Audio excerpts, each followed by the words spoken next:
Colette Baron-Reid. Oh my gosh, thank you so much for coming here on my channel. Oh, my pleasure, my pleasure. Love your show, love being here, very excited to be here, and love the name, Ah, Jacob's Ladder.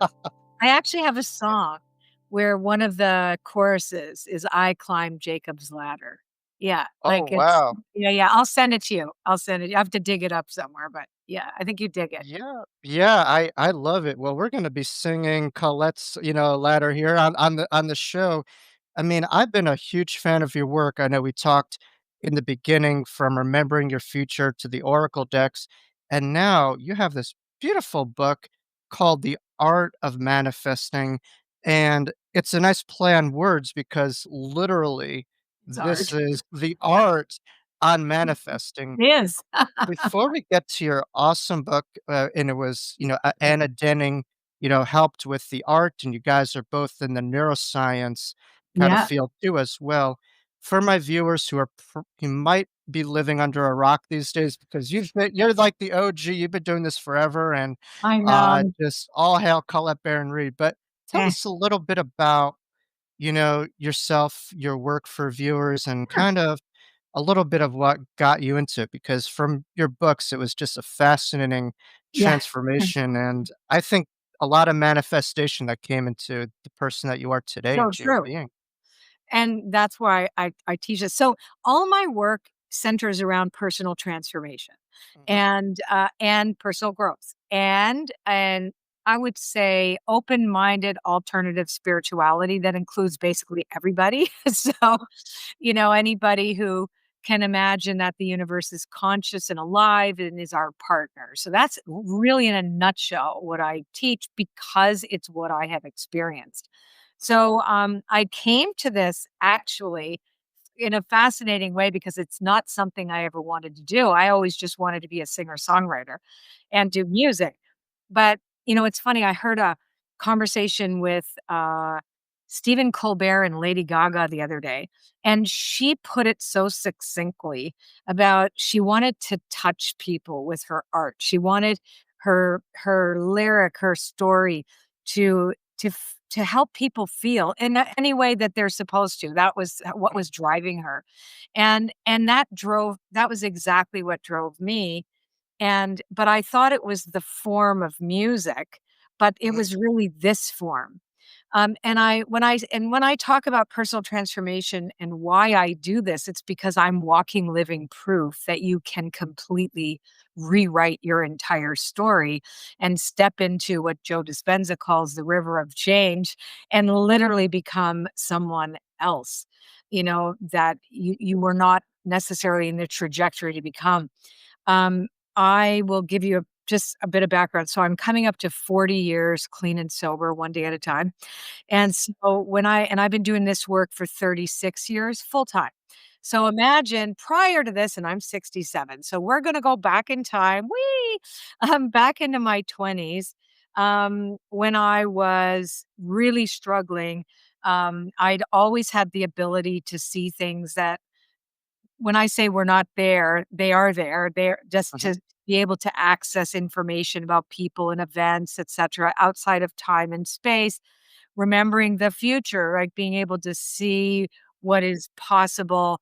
And it feels for me, the experience is like a remembering, like I'm remembering things about you that I couldn't possibly know. But for me, it feels like I'm remembering them.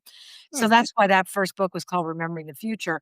But it brought me into a lot of mental health issues, right? So I was very depressed. I had severe anxiety growing up.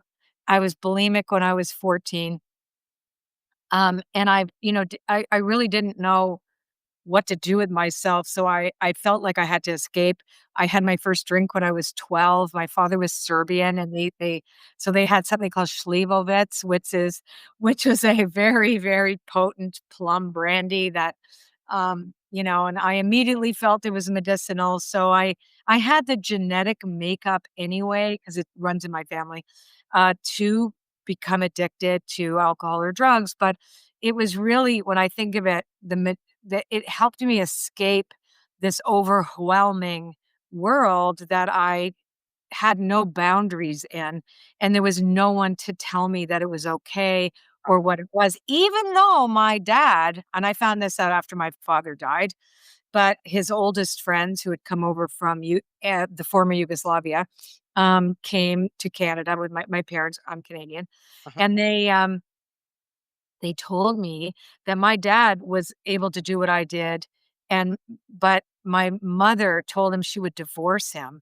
if he did it ever again because he went into a trance during one of his cocktail parties at my parents' house, and, he read people's Turkish coffee cups, that was what he did, and just Mhm. fun, and he told everybody about these affairs everyone was having, etcetera, and he completely didn't remember a thing, he just came back to normal, and then he just kept sipping his coffee, and everybody was, like, losing their mind, and my mother said, "If you ever do that again, I will divorce you."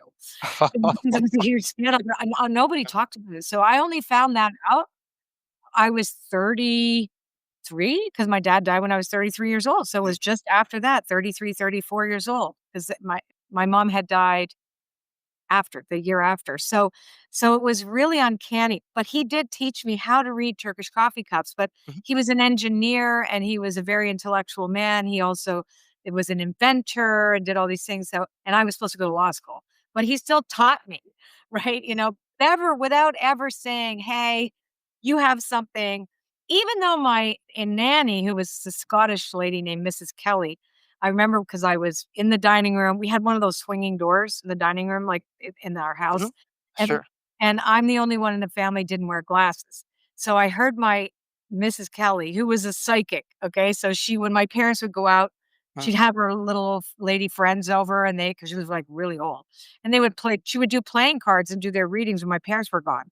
So she told my mom in this very heavy Scottish accent that I used to be able to do, but apparently it's not okay anymore. But anyhow, but she said, she has the sight." And I'm like, "Why is my mother upset?" Because my mother was like, "No, I don't wanna hear that, but no, no, that." So I'm like, Why? I don't have to wear glasses. This is really good. I have the sight." So but I didn't understand. I'm like a kid. It was all this, like, funny stuff. And then one more thing too that, you can kind of put together why I didn't feel safe. When I was, because I wasn't in school yet, so it was between the ages of 3 and 5, 'cause mhm, when I did go to nursery school, then, uh, kindergarten, I had recurring nightmares, and the recurring nightmare was identical, and every time that I would see a skeletal looking man, like a man with just skin sticking on a skeleton, mm, like really, really skinny, and, he would be crying, sitting at a table, and all these skinny people, men and women, would be lined up in a lineup in front, and I had never seen a man's genitals because I remember wondering what that was, and I saw it in green. It was so weird. mm, Anyway, I was like, "What is that dangly thing?" Yeah, so and then they were crying, and there was a pile of teeth and a pile of gold, and then I smelt something horrible. It would always be this awful smell, and I mm, thought people were being shoved into a easy bake oven 'cause, we had one, right? My mhm. sister. Yeah, yeah, yeah. Anyway, I never knew but it was usually when I had a nightmare, my mom would pick me up, like, and, Mm, like, hold me and whatever, mhm. but she didn't want to. Like, she didn't wanna pick me up. I felt like, "Ooh, something is wrong, like, this is a bad dream," right? Right, right. So, when my father lost all the family's money in our early 20s, and not by any it wasn't his fault, it was like just a series of crap. And my parents were quite well to do. They came with nothing and they made a few Huh. million. Anyway, they lost everything. And my mother had too much to drink. And I was wearing a cross she had bought me at Germany. Oh, She said, "Take that off," like out of the blue. And I'm mm, like, "Why? You bought me this. Beautiful. It's like this, like Russia. It was a Russian cross." And she mhm, said, "Take it off." I had topaz, was gorgeous. And I said, "Why?" And she said, "Because you're a Jew." And I mm, went, "I'm a what?" Right? So which, of course, her mother was not Jewish, so according to Jewish people that you have to have your mother, the mhm. mother lineage, Mother's lineage, yeah. but because I went and looked afterwards, because her story was not all straight, but it turns out when my mother was quite young, she was born in 1927, so she was there during the war, and, when the Nazis came into Berlin, they, she was taken in by her mother was killed by a bomb, so she was taken in by this Christian family that worked for her grandparents, who she was raised by also, that worked for Albert Speer, whose nickname was the good Nazi kind of Mhm. thing, to hide Jews. So, and to get them jobs, to keep them alive, etc. But her father, who was not on her birth certificate, but he was French, part of the French resistance movement, was also Jewish, came to get her. And he knew she was at the house. They told him she was dead. They shoved her in a closet, told him at the door, "No, she died. She's dead. Eva's dead." And the SS were coming, they must have seen it, and they picked him up at the door, and my mother heard all of it. So she kept that to herself until I had no idea of any of my history other than the fact that my father told us that we were direct descendants of Genghis Khan, right? Because his grandmother was Mongolian. I don't know. He was Serbian. I still can't put any of it together. But here's the deal. So, why is that? So, all my life, you're not allowed to be yourself because something dangerous would happen, right? These are Mhm. the undercurrent Mhm. of fear. There was so much fear that if Mhm. we weren't, that whitewashed, waspy, because they Mhm. anglicized her last name and put Sure. her right. Oh, Mhm. so all of this led to this extra sensory stuff that I had because it fed it. Because was always on patrol, and then also at the same time, my intuition was just like running through me. Mhm. So by the time I hit my early 20s, quite a few violent things had happened to me. And then I met up with a guy who was in the music business, and that's what I really wanted to do and pursue. But I hit bottom. He introduced me to freebasing cocaine. So Mhm. I took this express train into recovery. Really lucky to be alive. But that's when my spiritual life began and this career began. Now, I immediately started I didn't do readings right away, even though I could, because 'cause I'd start I was fascinated with divination, obsessed with it since I was about 17, like, or, tarot, everything. So I did readings, but I was Mhm. not well in the head, right? Just because you can do this doesn't mean you're spiritual. That's the other thing. Mhm. Mhm. Never, ever mistake somebody that has an ability to be a medium or a psychic for Mhm. somebody who is truly following a spiritual path, a moral path, an ethical Mhm. path. Those 2 things don't go you have to put them together. You have to be Mm. become Mhm. that. Right? The Mhm. gift doesn't make you good, right? Mm. People think, "Oh, they must be spiritual." No, not really. But so anyhow, I started on my spiritual path. For the first 2 years, I was like, basically, "Get the garlic and the crosses out. I don't want anything to do with anything weird." Right? But then it happened anyway. And, I made a living painting, like drawing, like what you see behind me and well, Yeah. just kind of like this full circle moment. It's fascinating. So I Mhm. made a living drawing and painting on people's clothes, for, close to 2 years, 1988 to 'cause I was 2 years sober. So, 1986, I got clean and sober. 1988 was when I started doing the drawings and whatever till about 1990, 91, and then I got into full on doing readings, which came about through it was my day job. Basically, I certified as an aromatherapist, and then people stopped wanting massages. They wanted to talk to me because the stuff I could tune into when I touched them. So, Right. But I oh know my I know yeah, you were mentioning a lot of, um, themes in your life where it seemed like the sure. voice that you had was just taken away or just not allowed, and this world of Yes. intuition was dismissed or pathologized when you were growing up. And there's a transition from spirits to spirits, if you will. But when Yes. did you kinda say, "You know what? I'm gonna individuate and I'm going to own this," because I think oftentimes our independence is what scares people because they can't control us in a way. They can't, we could kinda do our thing, but when did you get to that point? And I know Well, there's in more that you'd love to addition, say, yeah. you're Jungian, right? This Jungian language, which I love. Yeah, yeah. So I would say my attempt at individuation was,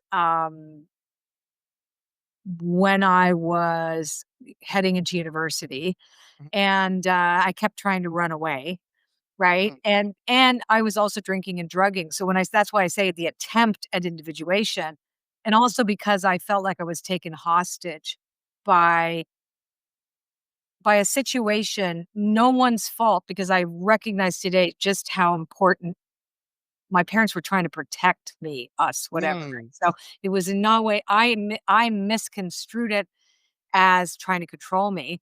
And I yes, see. obviously, they but I was a mess. Of course they were trying to control me and help me, right? And try to figure out a way how to make me safe.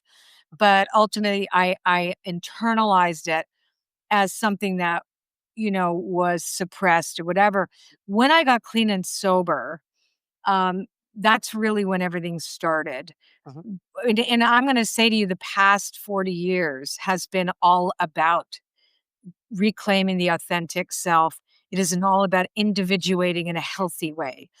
mm, About, looking at different trauma experiences, understanding my trauma bonding, right? Like in all the different ways in which um I viewed myself engaged with the world, and that has changed dramatically. And hence why I got into personal transformation as a vocation, I would say, as a mm, vocation, because I had gone on a transformation journey, mhm, predominantly with, I studied Jungian psychology, meditation, and the 12 steps, right? So mhm, I had a very specific, and of course therapy. So I had and was a Jungian therapist, right? So I had a very distinct container through which I grew, and then I self-reflected with the tarot, and I used that to make a living. So I had but because I was so fascinated with why did people make the choices that they did, even though I early on built my reputation based on predictive accuracy, mhm, I realized that, well, wait a sec. What if you could have something other than what I'm seeing? Like, what if you did some work around this area here? Would you wanna see something else? Would because this is where I believe you're heading. This is the likelihood, given that there's no such thing as absolute mhm, determinism. mhm, But what if you could shift a little bit? What if you could have done something different? Would you have done it, or would you want to do it? mhm, And invariably, like, yeah, if I don't, yes. I said, if there was something better, would you want it?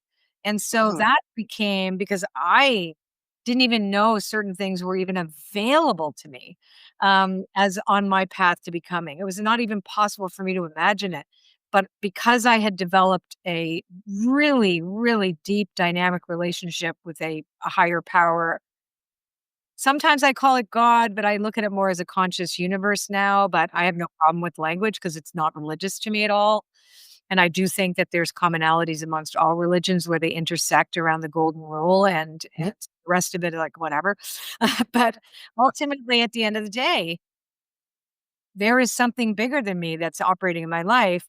And if I could show someone else how that could work for them, mhm, then something miraculous would come. And it was so interesting because the first 6 years I did this work, I told people, "Oh, I don't really do this. I'm really a singer. mm, Don't come back." yeah, hmm, Right? We didn't have internet. There was no way. There was not even any cell phones when I started. And by the wow, time my hmm, 6.5 years had gone by of me doing readings professionally, mhm, I had done at least one reading for one hmm, person in 29 different countries, wow, wow, calling me from all over the world or showing up at the door. hmm.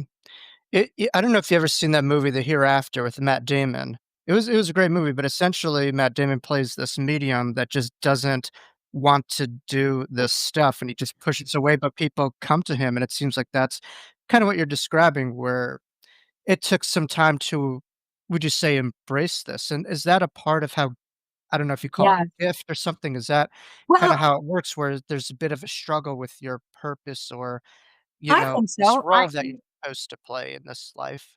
I think for me, it was very much the hero's journey, really, when you think of it, the refusal of the call, right? Like, no, Yeah. I want that. But it was also interesting when I look back, because I actually teach about those two parallel experiences, because I did get the record deal. I got everything I wanted in the music business Yes. eventually. Yeah. And I didn't want it when I got it because it didn't give me anything that I was projecting onto it that I thought it Mhm. might, which is a really good. Now I can show people, okay, This one I didn't work for, the doors like, wide open. There it was, and I never tried anything to get this off the ground, this work here. And this one, I pounded the pavement, I banged on the doors. And then when they did open, and I did have a critically acclaimed album and whatever, but the music business career was not for me. I would have probably drank. I could not handle the music business. It was so hard. I wasn't cut out for it, and this just opened up like an oyster shell. Like, here it is, here's the pearl.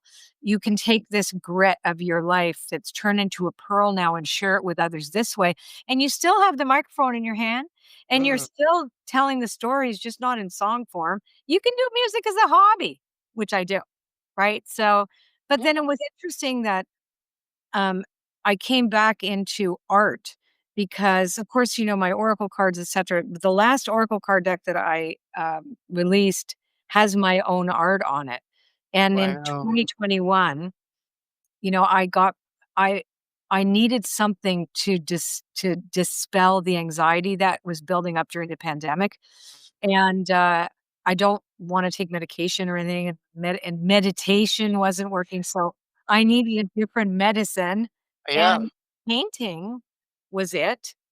Mhm. Then I channeled all these beings, which was just an incredible experience, and then when it was over, and then they wouldn't come anymore. I couldn't even draw, I couldn't even make it happen on the bed. It was weird. Wow. It was like, Maybe "Oh, yeah. what was that?" Maybe they played the role for their moment and they kept on moving. But it Totally. seems like Yeah. the life that you lived, everything that you went through, you're able to utilize that for the greatest and highest good, where in a sense you're, like a singer-songwriter artist, and now you're incorporating all these The elements spirituality, yeah. into the work. And, I can't draw for a thing, but I'm just kinda You curious. Just can with right, this. we'll definitely get into it. I'm just curious for seekers, like, how do you define an artist as it relates to one's spiritual journey? Because I've heard a lot of analogies about art So and I some yeah. I think we're all artists, and by the way, this body of work that we've offered to everyone is doodling. It's just doodling. Like, Yeah. and it's like you doodle your destiny with this work. You don't need to know how to draw a stick figure. If you can draw a really bad circle that looks like a potato, this is what I love saying, and a wavy line that's not straight, you can do this, right? And it's really a matter of rehearsing a particular feeling, which you can do too. Anybody can do this.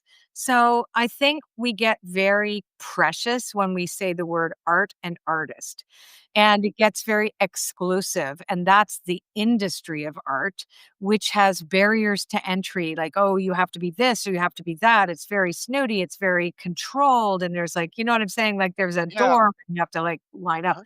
This is different. I believe that all of us create reality based on our beliefs and whatever we are broadcasting into the field of potentiality that is, actually, there's a great book by Lynn McTaggart called The Field. It's, about the quantum field and how we can impact, and also the intention experiment. Like, there are proof. She's a science researcher.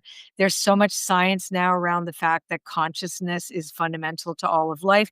And we're playing around with these ideas but uh, we brought the line art into it because me and my partner Anna, she was fascinating. She's an artist, obviously, and so I'd broken my foot, and I was bored, and I just needed to draw. So I took a class, my favorite class. I can't remember the lady's name. I have to look it up somehow. I have to find it. But she taught a neuro arts class for 7-year-olds. This Yeah, and so I started looking up neuro arts. What the heck is it? And there's this fabulous blueprint for neuro arts, which is a really interesting group of it's a multinational group of people who study the impact on brain plasticity of dance, of sound, of music, drawing, the art, just the arts in general, and how essential they are for our human evolution. And then I started looking way back when, and I had already loved the art of Greg A. Dunn from 2011. He was a neuroscientist that started he became a fine artist. And I used to be obsessed with looking at them because they look like neurons. So, and this stuff looked like neurons. And I'm like, oh, this is really cool. And then I met Anna, who had a membership, and she taught also a very complicated Russian style of line art called neurographica, which I didn't take to because it was very too many rules. So I'm very much no rules for me, please. So You're a rebel with the cause, yeah. yeah, and so I developed my own thing, and using the concept of manifestation and the movement of the hand that recruits something in the brain that then tells the brain that something is real because mirror neurons don't know the difference, right? So, Mhm, of when you experience something and rehearse that elevated emotion, and then all of a sudden it's like, wait a sec, is that real? Of course it is, and then it's real enough for part of you, and then you're going to start looking for that reality in the outer world. And its job, the reticular activating system of the brain, is actually that part of the brain that is like the bouncer that decides what we look at and what we engage with. And so all these meaningful coincidences that Jung, coined as synchronicity, the synchronized mhm. Right, yeah, coincidence, yeah, yeah, are like, what the hell? And that's what happens. And that is how we manifest. And we always have. And when, by the way, our earliest ancestors knew this stuff. mhm, This predates spoken language. Because mhm, how do you think people communicated with each other? They would draw things in the sand, right? So there are archetypal shapes and images that are locked into our brains that are already there. But the most important thing is that flow is essential. Like it's so important to just mhm, do it. Like just allow your hand to go where the hell it mhm, wants. Because and then you start to get into that flow of rehearsal, and then all of a sudden the brain goes, "Oh, yeah, this is very real." So mhm, this life this person is seeing, we need to get them to become the person that has this light. So all the opportunities and people, places, things, etcetera, that you need to meet with and experience, etcetera, including your detours, come up for you so you become that person that has that experience. mm, It's that's the transformation. And so Anna, the class I took with her was her art class, not the other stuff, but it was still neuro art. And so I had taught everybody at Hay House, all the people there, and the executives how to do it. And they're like, well, you need a book on this. And so I went to her and I said, do you want to do this with me? Like, this yeah, is different. This different than the thing you teach too. But she was like, absolutely. Cause she was already in this mindset. She's super smart and a beautiful artist. And so the rest was history. it's there's so much to say, Colette, but what I would say to your credit and to Anna is, manifesting still for a lot of people is a groundbreaking concept, but I think what you're doing is tangibilizing it. You're making it Yeah. real and allowing people to really understand that it's not something outside themselves or for other No. people, but there's a way experientially to do it through art and drawing in a Yeah. specific methodology. And I think Doodling. also and And say the doodling, is that and say doodling because I think doodling? when we say drawing and art, like, we should have It's a turn off to some people well, some people, "I can't draw," but you can yeah. doodle. Yeah, language is important, so thank you for talking about that, as doodling, because I think, I was at a presentation, someone once said, that life is your canvas, and what you draw on that canvas becomes your reality, and I think Yes. with this doodling, you empower so many readers and people of your work to stop seeing the life that you wanna live outside yourself, that we Right. have And role. intellectually, I think people stay in their heads too much. Like, look at how we've become. It reminds me of was that I can't remember what show it was. It was like a cartoon, and they all sit there's Eva, there's a robot that falls in love with this other robot, I don't know, and then all of a sudden they're on a spaceship, and there's these blubbery people sitting down looking at screens, like, the whole time. We're turning into those people. All we do Yeah, is look at the screen. We're in here. We put goggles on, 3D reality and all this stuff. We're letting algorithms take choose what we look at and how we engage the world. It's like it's so weird. And yet it is what's happening to all of us. So this is a way to get back our agency and say, like, what do I want? Right. Because it is no more than possible. It doesn't matter that there's so much chaos. You still can create a miracle right in the middle of all of it. I love it. You I can. love it. Yeah, and I was having a conversation the other day with someone, and we were just talking about how there's so much going on outside, and yes, 2 things could be true at the same time, and the Yeah. person said, "But you know what, Jacob? There are so many tools right now that Right. people have, and the art of manifesting is one of these beautiful tool books to help people to really live the life they wanna live, because so many people are complaining about the life in front of them that they don't want, and Right. now Right. this gives them an ability to engage with the life that they desire, and to not wait for it, to have a roll with it. So practically speaking, I don't know if there's, um, anything that we could speak specifically on the book, but, like, how does, like, one practically start to Sure. manifest, the life that they wanna live? Okay, Um so why don't we spend a couple minutes on something that's already in the book maybe and talk Yes. about that? Okay, and why we do it. So this is not just doodling. We actually activate our paper. I'll give you the first 4 really essential steps for this and why we do it.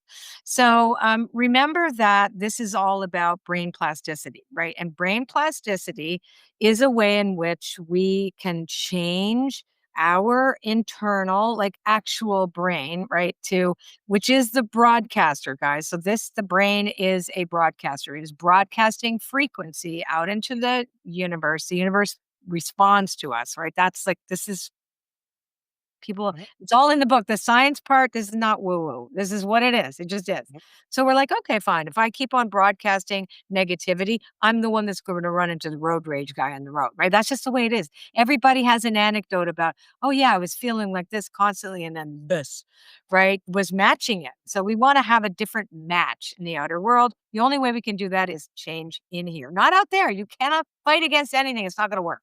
So it's like, I'm gonna choose and it's discipline, right? It's very much about disciplining the internal world. So, what do I want to do with that? So, I want to take that out of thinking about it. Like, I don't want to think my way through it because that doesn't work either. You can't decide, oh, I'm going to be different. Well, what if the thing just keeps repeating, right? You've got that mhm. automatic pilot. You want to fire the automatic pilot and put some new software in there, right? You want to like get rid of some files. Right? So like, so the way we do it is not thinking about it, it's about doing something. So let's just take a blank piece of paper Mhm, and so right now the paper's the paper, right? It's just a and piece of paper. I'll do it too. Yeah. Right. So let's make the paper other than paper. And how do we Mhm, do so everything is symbolic and metaphoric, right? So in our AM method, that the art of manifesting method, the AM method, what we do is we start by activating the paper with life force energy. Why do we do that? Is so that the paper then represents the full potential existing in the universe, right? So it then becomes so how do we do this? And actually, I really want to shout out to somebody you need to interview. His name is Robert Peng. I believe he still lives in New York. oh, Phenomenal qigong master. I mean, the guy wow, is amazing. I've taken a workshop from him, and we literally turned, like, I turned. He showed us how to turn, like, in my case, because I don't drink at all, this really nasty, mhm, uh, like sour cherry juice into something super sweet just through intention and through putting life force energy into it. So this is a similar thing. And although I am also a Reiki master and learned this technique like 25 years ago, both me and Anna just were like, okay, let's start by activating our paper. So the way we do it is by rubbing our hands together, okay, let's do it. right? Rub our hands together, and then we make something called a chi ball. Chi represents life force energy. So Mhm, you just make a little ball and don't go too far. So okay. okay, and then you until you feel pressure pushing against your hands. You feel that? Yes, yes, right between the palms, right, kinda? Right.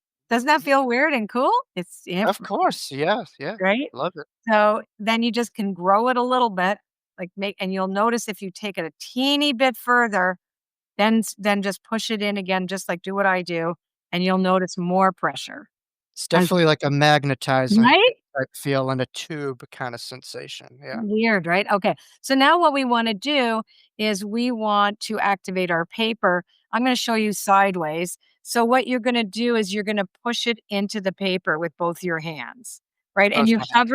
you hover like about this much over Okay. your paper. So that, yeah, okay, So okay, you might need to rub your hands again and then just hover.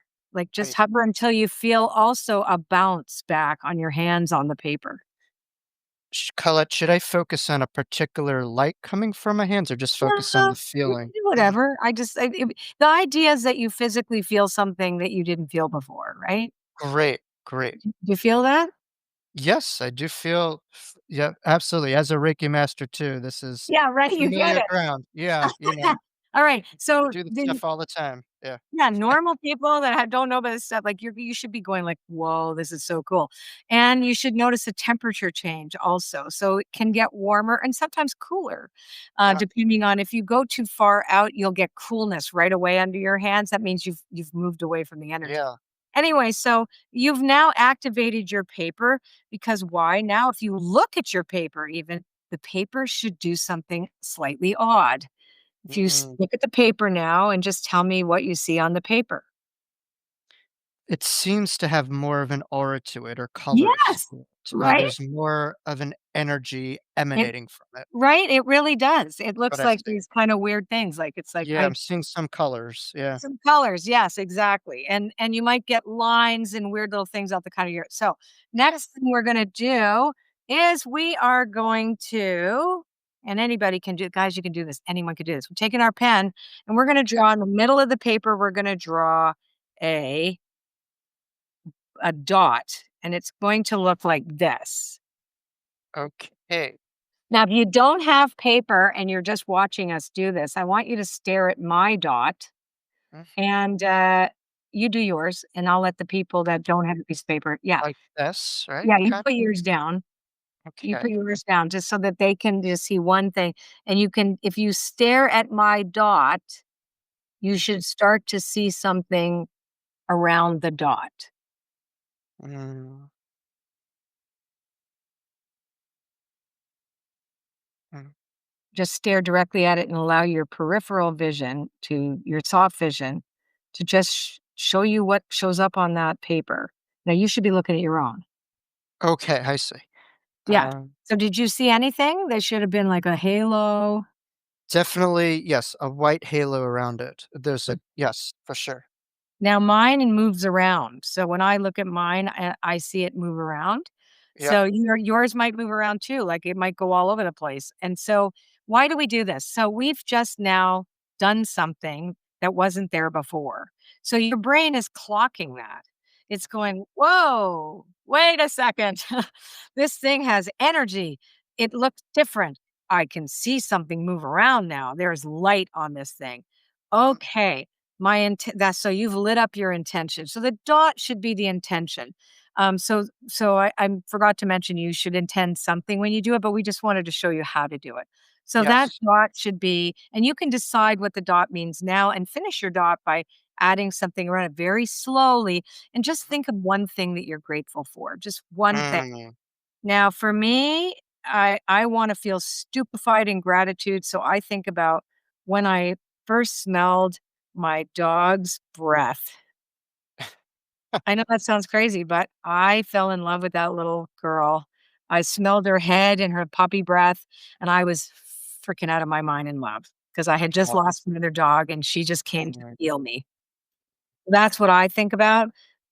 First time I met my husband, first time I felt free. I mhm, think so whatever that feeling is, I want you to rehearse it while you look at your dot and go around it. mhm. Okay, now let's do a portal. So Portal. that's just a dot. That's right in the middle of the universe. So what are we doing? So we want something to happen. So we're going to do a circular portal around it.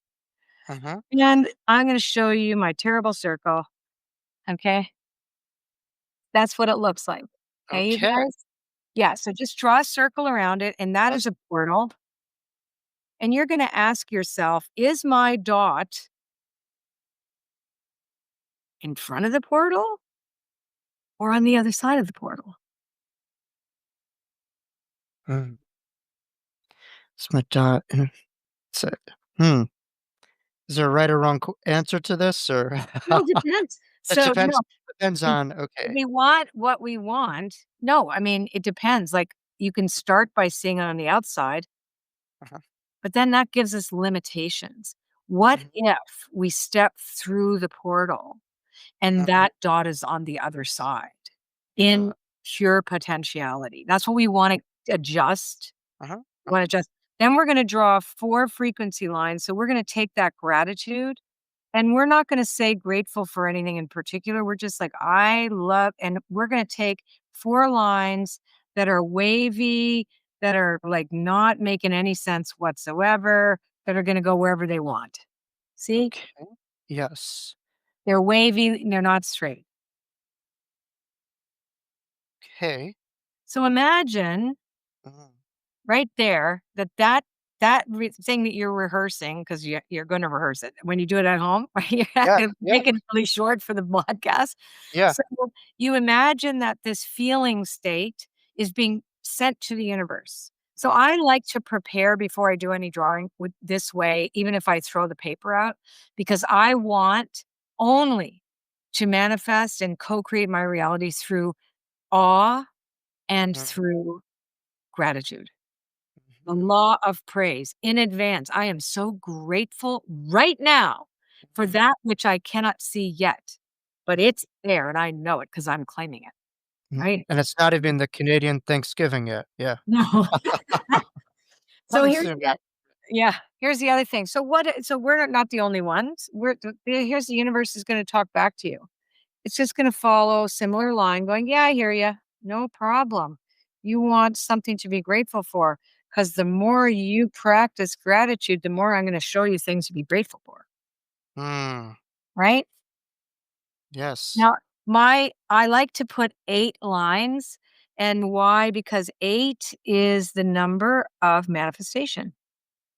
Infinite too, right? It's Isn't it? infinity, Yes. that's Yeah. 1, 2, 3, 4, 5, 6, 7, 8. Yeah, so and then you double the line, like, remember you come back Mhm. from the universe as well, and then you slightly trace it, but it's not 100%. So now what I have here is 8 lines, Oh, really, right? really beautiful. Yeah. Yeah, so anybody can do this, like, there's no skill involved, Yeah. Yeah, yeah, yeah, yeah, yeah, yeah, right? yeah. But here's what we want. So we want this portal to be lit up, right? Because we wanna tell the universe, we are freaking serious about this. So Anna and I developed the idea of gratitude bubbles. And so Gratitude these are bubbles. tiny little circles, and I'm gonna do a few of them. Actually, I will show you what they look like here.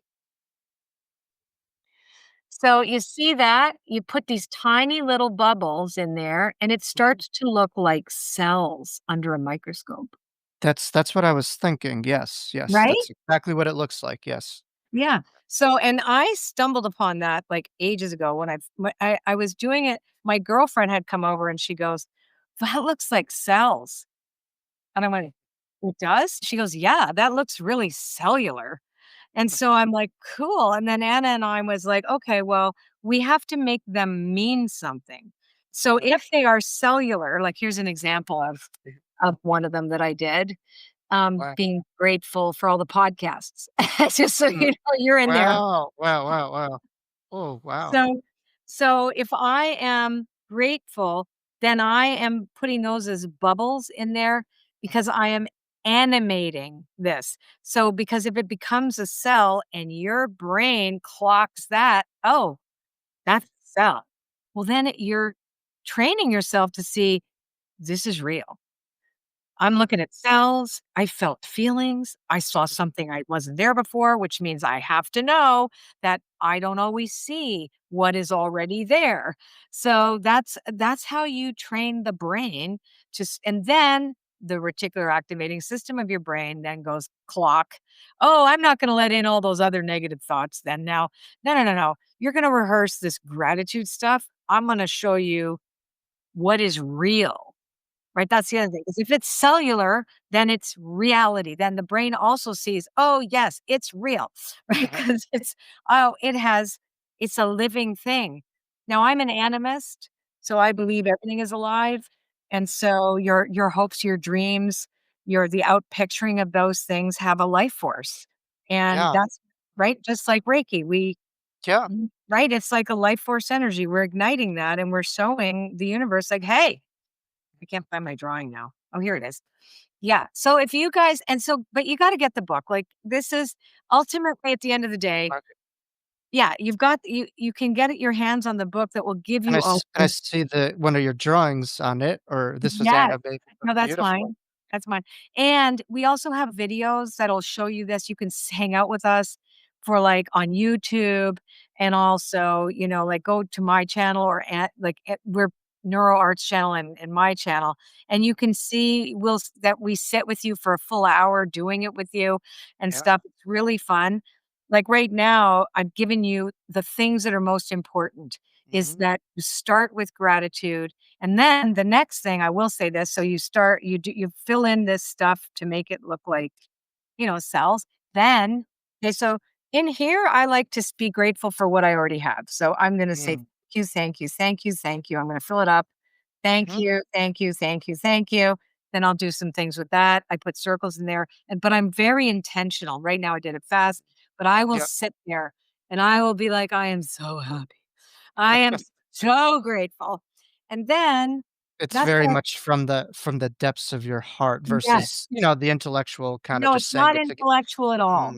this And is like a we feeling. don't Yeah. yes. And then I'm like, "Okay, now I know," and this gets very concentrated in here.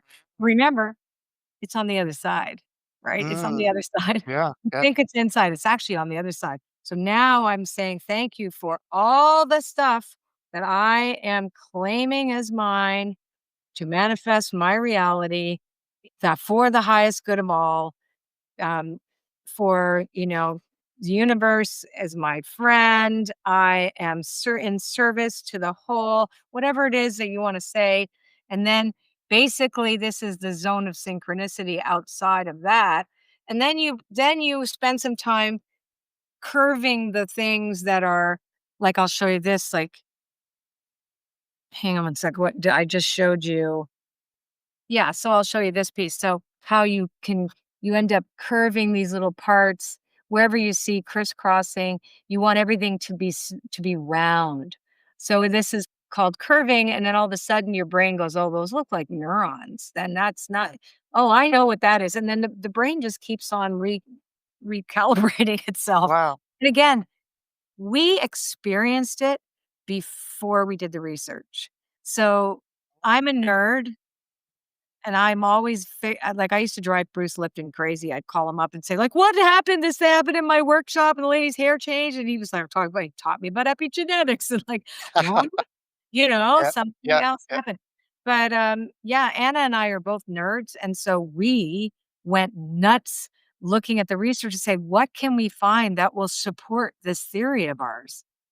Mhm. Where is it that we can say, Where's because the evidence? Yeah. where's You the wanted to this is science, mhm. because people wanna know, like, they like, what who has unfortunately, all this stuff that's super woo is now the new science, right? That, like, it takes 20 years, and then all the Yeah. original science, it doesn't cost it's because it's not cost effective to Mhm. accept certain concepts, etcetera, but a lot of the wildest things that have been, invented now would have been considered heresy even Yeah. 30 years ago.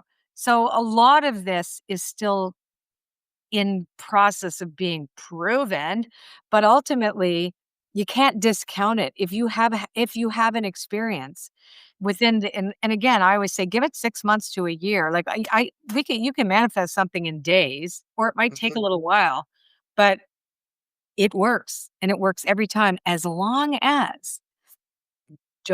as you are disciplined and be wary of what is trying to condition you, right? And that's when you go online, be very conscious of what you read and what you see. I have some friends on opposite ends of the spectrum in the United States. in terms of voting, and I don't ever discuss. That's one thing that I never do in my rooms, and even my Mm, mastermind. It's the most amazing social experiment. No one is allowed to tell each other who they voted for, and everybody gets along amazing, and I'm like, smart. "See? It's really crazy." But anyhow, and I That's living your life the way we used to live, where we focused on heart radiance versus, yeah. this kind of gang mentality that we have, it's very No, divisive. it's very Yeah. divisive. So, here we have I have 2 friends, and they show me what they watch, like, what their news is, and I'm like, "Holy crap." Like, no wonder both people think the other one is crazy because they are being told all this stuff. The whole universe looks different from one person than it does the other. So you gotta ask yourself, who benefits from that? Mhm, Right? Not us. We do not benefit from that. So mhm, at some point, well, I mean, I'm not a conspiracy. I don't have any time for that. I'm like, okay, I know that that's true. So I need to be vigilant about making my own choices mhm, about what I look at, what I see, what I allow myself mhm, access to. And that is part of this. It's yes, you're going to be reactive to some of the things that you see external to you. And you have to know that both and mhm, this and that are true, but somewhere, you have to find your way back, and that is the game, that's the dance, is how do I stay in that? Because you can't, no one can. You're gonna slide off you're gonna fall asleep at the wheel. Everybody does, and then right. scared again, and then you gotta get back on again. So it's like this I think the concept of governance is put out there, but it seems what you're saying, people need to get back to self-governance. self-governance, yeah. And really understanding that it's not about putting everyone all of your life into the hands of a Someone few, but else. to put it, right within yourself, and that ties into a lot of the work, that you lean into within the art of manifestation, right? Yeah. That we have that ability to create our own reality, you know? Mm, And it's hard for people to I mean, I get it that I've showed you a doodle technique, right? You know, how you and doodling is, by the way, a flow state. So you mm, just sit with a pen. Nobody has to see it. It doesn't have to be great looking. I mean, I've done things that look like crap, mhm. right? It's like, doesn't matter. You see It's more people about the result and how it trains your brain and exact gets you into those states of kinda non-ordinary states of non-ordinary consciousness, right? reality. Yeah, Exactly. yeah, yeah, And yeah, so when you do it by yourself or with other people too, you can sit at a table. It's always cool to do it in a group because it yeah, raises the vibration, but it's really a sense of, okay, I'm in this zone. And then you surrender it and you yeah. go about your day. And then you start to be amazed, like amazed at how many things show up for you. I love it, and I think it kinda spoke to you when you needed in a way where you needed to hear because you were kinda tired of, at the moment, meditation, which does work with the neuroplasticity and just Totally. straight up breathing, absolutely, but, this is a beautiful mindfulness technique, and it could be seen as It is. meditation, and for those who just need to do more things and to be more active, I think this is, great for and it will invite a lot more people to do this who might be turned off or hit the wall like you did in 2021 with, breath work, So, Well, both and. I mean, again, I love breath work, but I just needed something else. That's basically I did it for me, and then it worked so well. I'm like, "What the heck am I doing here? We gotta find out what this is." And then also to realize that it is mindfulness. It really is. It is a different entry point into mindfulness where you lose the mind, right? You lose the mind and you're just moving the arm. in You that just state of flow. Yeah, yeah. Not the commercial flow, the progressive person. Flow, the concept. right. Yeah, that's funny. That's another one. Yeah. Well, I don't think we get no, those there's, like, this commercials. progressive person named I Flo, and, like remember. yeah, yeah, yeah, yeah. Yeah, Yeah. but really recommend all of my viewers to check out Colette's book. Whoops, right here, The Art of Manifesting, and I think what's great about it is it's spirituality with practicality. It gives it's very encompassing for a lot of people that each person, as long as you could write, you can do this, and as you've experienced in so many others, I'm sure they've seen tangibilized results through this practice. So, my gosh, thank you so much for giving this gift to the world. Thank And, you. I think that's very congruent with the life that you live where you experience something, you get so giddy inside that you just wanna share it Yeah, to the that's world, how and I that's am. Look what that's I the do. I'm And 5 again. you wanna take everyone with you. I think that's beautiful. Yeah, Colette, you've shared so much, today about your incredible hero's journey, this yeah. beautiful tool that you and, Anna have come up with in this book. Is there anything else, like any plays left on the field that you would like to share? Any last messages, for the viewers? I know it's hard within an hour's time frame to No, I think encompass, the life that you've lived and what you have, but yes, please. well, no, I mean, I think that, ultimately what we wanna do for people is give them something that they can use and that could help them, right? Obviously, not for everybody, but maybe it's for whoever's listening.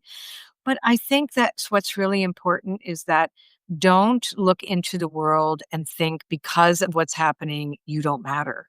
You matter. Right? Every person, your dreams matter. If you are inspired, it means spirit gave you that. That means that you still need to follow that. Don't give up on yourself because you've allowed yourself to become so stressed out by what you see. Just remember, a little bit of detachment will go a long way. Yes, we're seeing so much suffering in the world, etc., but that doesn't mean you give up on you. You matter. Everything that you are matters, and we need you to become that authentic self that and to choose your dreams because that's gonna impact all of us in a positive way. Yeah.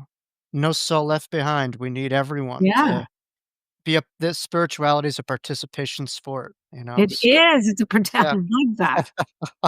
Yeah. Well, Colette, thank you so much for coming on, and please, whenever you want, you're always welcome back. It's a lifelong honor just to meet you and to Thank have you, you. and I know so many of my viewers are gonna take in your every word. Now, definitely give Colette a follow. You're on Instagram, Facebook. Where's some of the best places to find you as well So as your books? Yeah.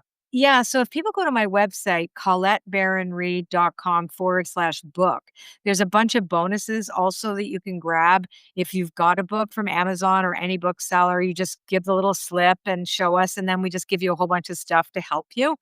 But yeah, like I'm all over the place and YouTube. But I don't know if there's a good place. Whatever place you land will be the place you're supposed to be. And then obviously with Jacob. Yeah. Oh my gosh. Well, thank you. Thank Thank you. you. Please do follow Colette's work. She's a brilliant luminary in the planet for quite some time, and she just continually ascends and makes this world such a better place each and every day. So we're blessed to have you here, Colette. Thank you. Thank you. Thank Um, you.